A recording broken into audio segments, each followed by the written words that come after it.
সকল প্রশংসা মহান আল্লাহ তাআলার। সুপ্রিয় দর্শক, আসসালামু আলাইকুম। আজ আমি দেখাবো ফ্রেঞ্চ ফ্রাই রেসিপি। চলুন তাহলে দেখে আসি।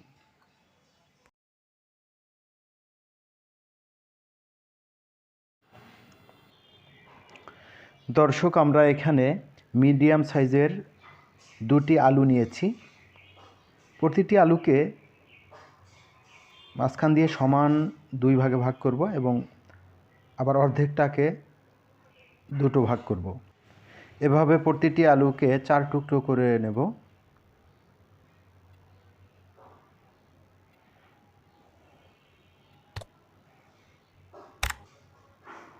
দুটি আলু কেটে নিয়েছি, মোট 8 টুকরো হয়েছে। আমরা পানির মধ্যে আলুগুলোকে ধুয়ে নিচ্ছি।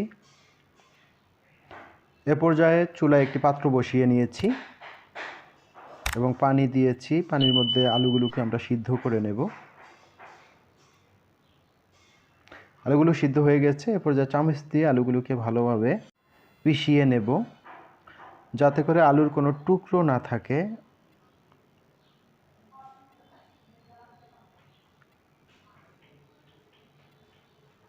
আলুগুলো পিষে হয়ে গেছে।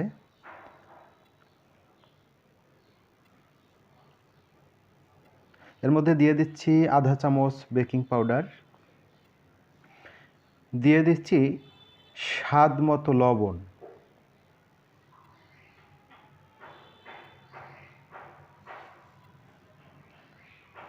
এ পর্যায়ে আমরা কয়েকটি ধনিয়া পাতা কুচি কুচি করে কেটে নেব।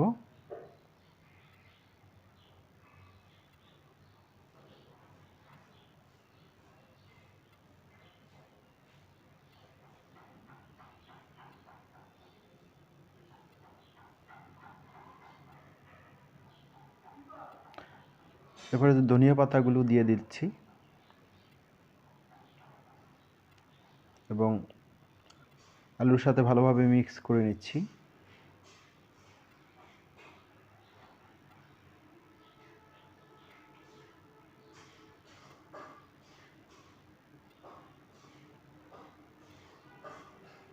আলুগুলোকে এমনভাবে মিক্স করতে হবে ধনিয়া পাতা, বেকিং পাউডার এবং লবণের সাথে, যাতে করে দানা না থাকে। এ পর্যায়ে একটি পলিথিনের মধ্যে আলুগুলোকে নিয়ে নিচ্ছি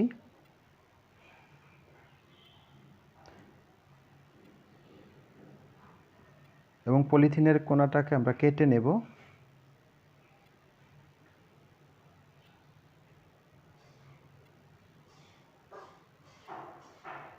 ফ্রেঞ্চ ফ্রাইয়ের স্টিকগুলো আমরা বানাচ্ছি, দেখুন।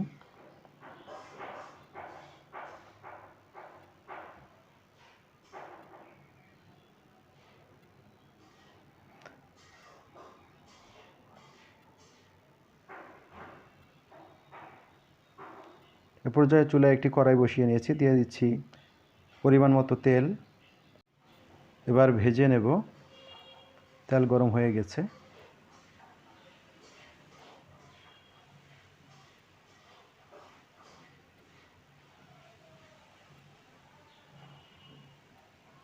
এক এক করে ফ্রেঞ্চগুলো দিয়ে দিচ্ছি। দর্শক, আজ এ পর্যন্তই। দেখা হবে নতুন কোনো ভিডিও নিয়ে। সে পর্যন্ত ভালো থাকুন, সুস্থ থাকুন। আল্লাহ হাফেজ।